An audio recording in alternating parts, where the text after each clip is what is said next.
What's up, fellas? It's your main man back on the scene with another video. Check out this by M Enterprises. The problem with black DC heroes is rock and roll. Expand this. I'm gonna watch it at 1.5 speed to speed it up a little bit. There are plenty of well-made, fleshed-out black DC characters to go around, many of which have been established in the public eye through various mediums that are well-beloved by DC fans to this day. A lot of y'all probably grew up with Jon Stewart as Green Lantern thanks to the DCAU, or maybe peeped at the Static Shock cartoon as a kid. That's probably, Jon Stewart is probably the best black hero that they put on screen today. But ain't it funny in modern times how these companies are all like, yeah, we really want to push for diversity and inclusion with our stories, but they have like an entire catalog of characters that could fit that description that they don't even bother to use. Now, I'm not saying the higher-ups in Warner Brothers are racist or anything, but, I mean, you look at the DCEU and the whole Justice League fiasco, many things got cut when Joss Whedon came on board with extensive reshoots. Cyborg's entire character arc got cut, along with scenes with his father, Silas Stone. So did... Yeah. I don't know why they keep making her black, man. They need to get off of that phony integration stuff. Just make the characters like they are in the book. Any scenes with Iris West, any scenes with the Martian Manhunter actor, WB wouldn't even let Zack Snyder use Jon Stewart Green Lantern as a cameo. You don't find that suspicious? You don't find that suspicious? You don't find that suspicious? Yes, I find it suspicious. Okay, but in all seriousness, there definitely is a problem in the lack of pushing these characters to the general public, to the point where average folk can't even name characters off the top of their head who don't meet a certain criteria. You ever see those videos where people are asked to name like 5 or so black superheroes who don't have lightning-based abilities? Can you name 5 black comic book characters that don't have lightning powers? I guess I could. Let's see. Blade, Black Panther, Icon. Well, he's not really black, but he's black. Falcon. And what's that broad name with the Beast Powers? Vixen.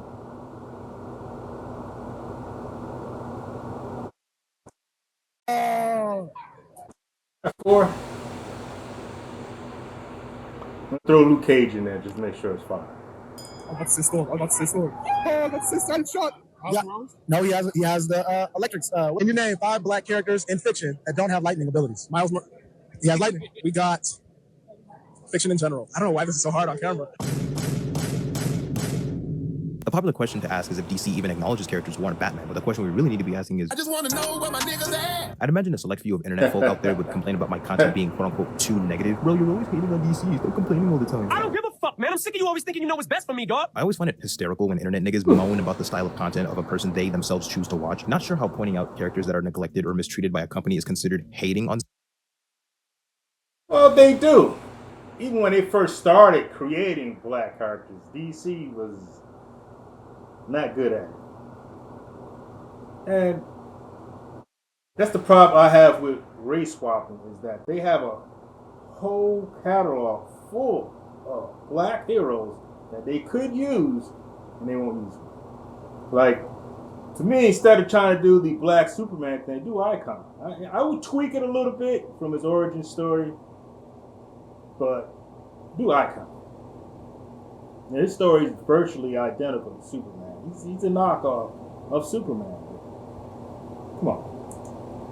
said character, but okay. You know, I've always hated Superman, you know what I'm saying? It's not like these videos are literally in defense of said character being the topic of discussion. And if it bothers you that much, unsub, dislike, click the don't recommend channel option on your homepage, whatever makes you feel comfortable. It'd be one thing if 95% of my content is just me going, oh my god, dude, like, these modern superhero movies have gone woke, dude. Like, anytime I watch a movie, there's just too many black people on my screen. And if you still perceive me as being too negative, There's hardly any.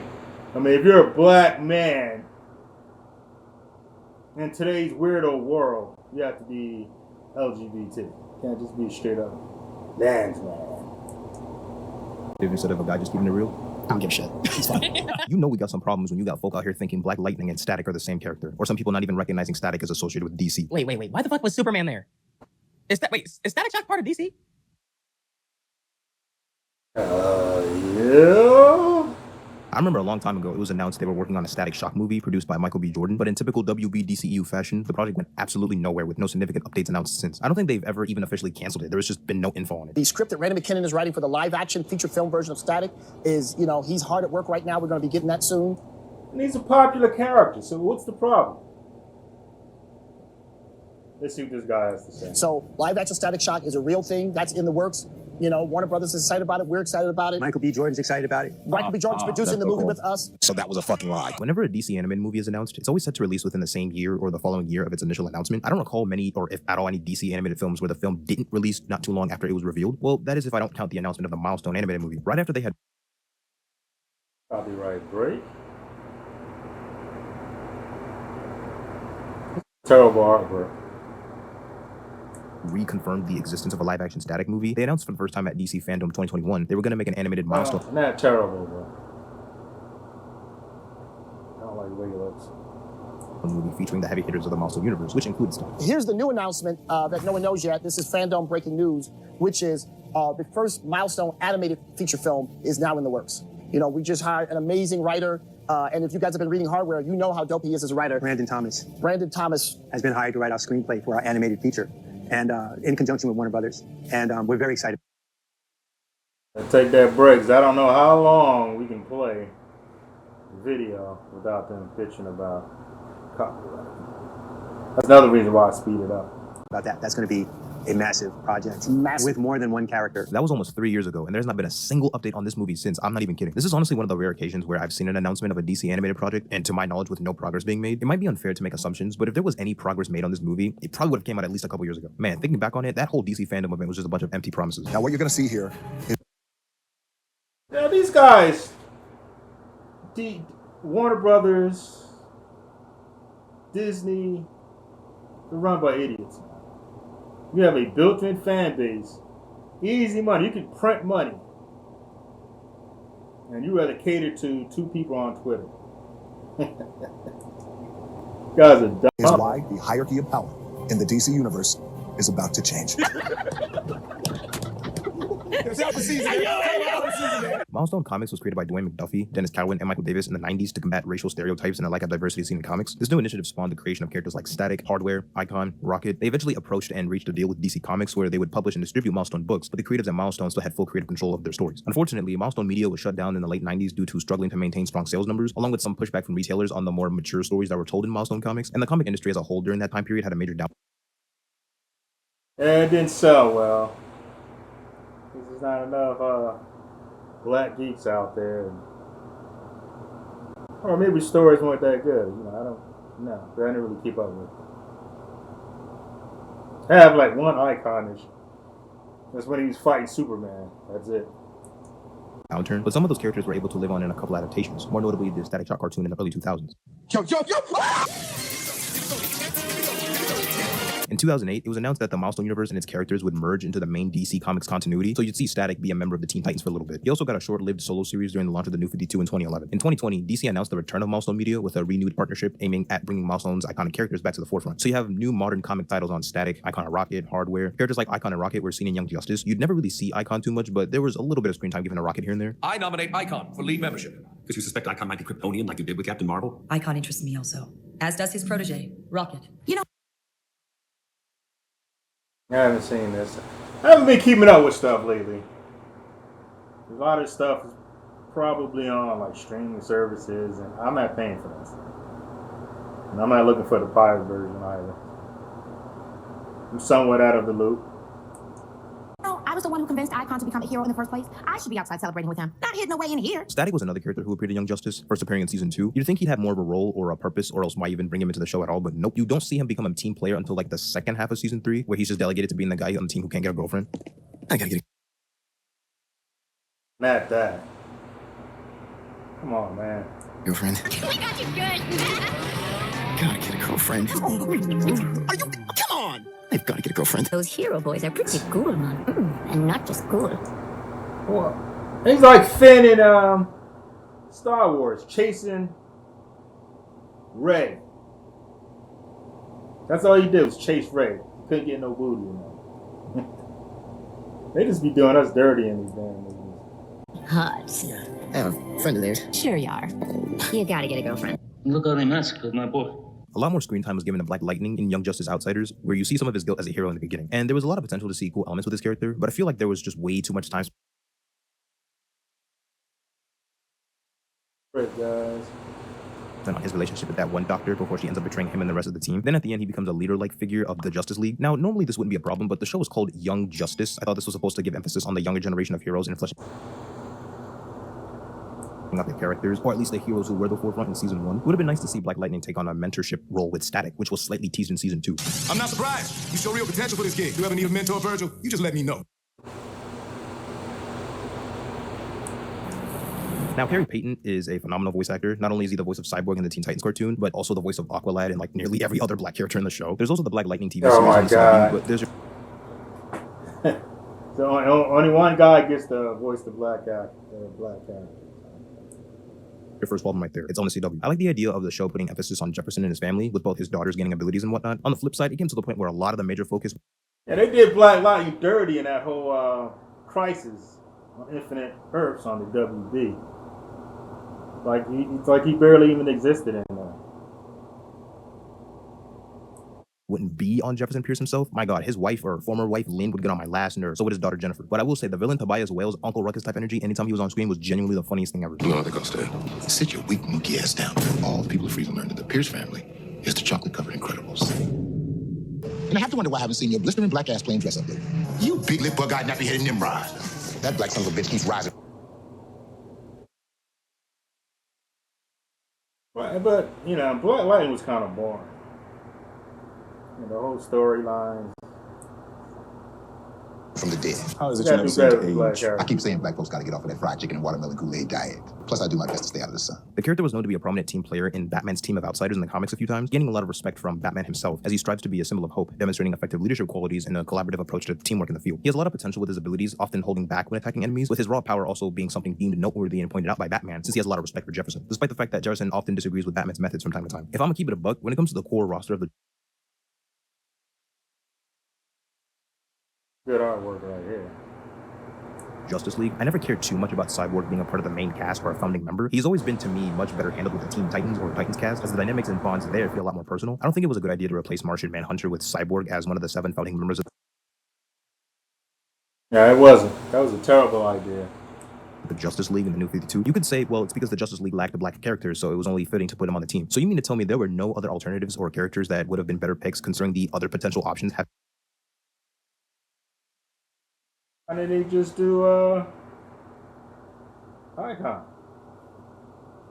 Or is it too much like Superman? Been a part of some variation of the Justice League. Vixen, Mr. Terrific, and Black Lightning were right there, dog. And I don't know who was cooking with this design in the Justice League movie. An actual abomination. Ah, good God. It's hideous. A beautiful and an ugly one. Problem. The actor was a whiny crybaby too.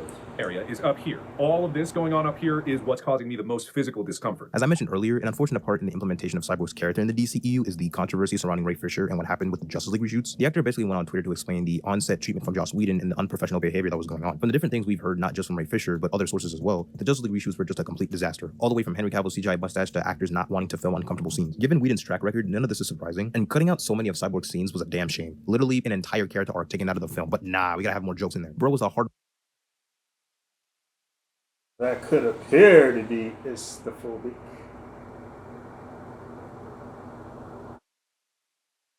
the whole film in Zack Snyder's Justice League. Man, I'd be heated too. One thing I will say though is that I feel it isn't really productive for Ray Fisher to still post tweets to this day talking about some accountability over entertainment years after. That's what I'm talking about. Okay, yeah, you have some problem. Yeah, speak on it. Don't let them sweep it under the rug. Don't go on. The Snyder Cut release, it's kind of beating a dead horse at this point, considering all of the WB executives like Walter Hamada, who took part in DC films during that time, aren't even at the company anymore, so I'm not sure who he still wants an apology from. It's become excessive at this point. Like, let it go, brother, it's over. I remember some years back where WB had this weird obsession in trying to greenlight a Black Superman movie over a Man of Steel 2 or any continuation of their main Superman, Henry Cavill. Ta-Nehisi Coates was such a... That was dumb. If you have a character and the people love that character, get that money. I don't understand their logic, man. They're just so busy trying to push the message. It's ridiculous. The Black Superman movie, I had entertained the idea for a little bit, but the bottom line is that shit is DOA off the rip. Icon could probably make it. Again, I would tweak his origin story a little bit. You don't need black Superman. Icon is the same character. He's a knockoff version of Superman. He landed in this United States or whatever during slavery. And the thing I didn't like about that was if he had the power to free the slaves, how come he didn't do it? To write the script with J.J. Abrams set to produce the film, and I'm not gonna lie, I genuinely do not see the purpose of this movie. Now, on one hand, it might have been cool to see an Elseworlds project on Val Zod, who was a Superman of Earth 2, or Calvin Ellis, who was a President Superman from another Earth. But the thing is that Michael B. Jordan was set to produce a Val Zod Superman project, but it's different from the Black Superman movie that... Oh, he's not playing them. Now, I don't like seeing people play different superheroes. I like to see a new face. I want to keep seeing the same faces over and over. It gets old, man. Hollywood doesn't seem to understand. And you guessed it, that movie went completely nowhere. Why am I not surprised? But if the intent for the J.J. Abrams movie was to not even put the spotlight on Calvin Ellis or Val Zod and instead just have a black Clark Kent, log off, bro, you're done. Please step out the office building. To be honest, if they wanted a black Superman type of character so badly to star in a film, you could have just used Icon from Milestone. Yeah, that's what I'm talking about. Just use Icon. What the hell? But see, they don't want to use established black characters. They want to blackwash. Race swap. You already have the characters. Like, what is their logic behind not using established black characters? I would like to hear their explanation on that. I mean, he's already similar to Superman, where he's an alien who crash landed onto Earth, and his character was created way before the two alternate versions of Superman I just mentioned. There are countless characters that deserve the spotlight in a plethora of DC projects, one of them being Mr. Terrific. Michael Holt is generally one of the top smartest characters in DC. He's often regarded as the third smartest person, but he could arguably be number one depending on who you ask. You're only... You can't use him. You know why? the third on the smartest person list. I prefer not to draw too much attention to myself. Who do you think wrote that list? Very capable hand-to-hand fighter, along with being more of a tech-based hero with his T-Spears that can do, like, almost literally anything. Now, imagine my frustration with how he was depicted in the CW Arrowverse when he was a part of the core cast of heroes. Oh my god, it made him moist as hell on the CW. Was an Arrow. They made up some original character named Curtis, and he's kind of weird and over the top. He's like one of those geek stereotypes you'd see on TV, awkward and very clumsy at times. The character's comedic timing. Yeah, like I said, you gotta be LGBT if you're a black man. Can't be hetero. That's a no-go. He was off-putting and wasn't that capable of a fighter. I appreciate his costume being straight out of the comics, but that's the only thing they even remotely got right about his character. He was never a unique asset to the team when it came to his expertise in the tech field. His skill set was pretty much like a neutered Felicity Smoke, which is such a disservice to his comic counterpart. I mean, there really is only one way to describe Mr. Terrific's character in the Arrowverse. Soft. Overrated. Pretty boy. Soft. Moist. Feminine. A bitch. Yeah. On the bright side, Mr. Terrific is one of the characters set to appear in Jason Superman movie, in which Gunn stated he's one of the characters he's excited for audiences to see on the big screen. The actor for Mr. Terrific, Eddie Gathegi, been putting in that work, so hey, I hope they cook with him in the movie. Vixen is another character I think deserves more love, with a pretty cool and unique skill set, where she dons a totem that grants her the abilities of any creature from the animal kingdom. She played a minor role in Justice League Unlimited as a love interest to Jon Stewart. She was also a part of the Arrowverse as a member of the Legends of Tomorrow cast. She even had her own webtoon animated series that was a tie-in to those CW Arrowverse shows. I haven't really seen her in much since then. Yeah, they don't use Vixen enough. I mean, she's very interesting. Oh, Beast Powers thing. They should be playing up on that. Then slight cameo roles in the Tomorrowverse animated movies, but nothing substantial. Sadly, anything related to Green Lantern in outside media has gotten the short end of the stick, as the WB executives have had no desire in utilizing the character after the 2011 Ryan Reynolds movie. Jon Stewart. I'm gonna cut it off. There's like another minute left. Yeah, they don't use the characters that they already have. This stuff is whack, man. Like, again, I would like to hear their reasoning as to why they won't use them. If they're not racist, give us a good reason why they won't use them. Anyways, guys, I'm not gonna long stroke it. Do your brother man a favor. Smash that like button. Smash that subscribe button. Ring that notification bell. And I'll see you fellas in the next video.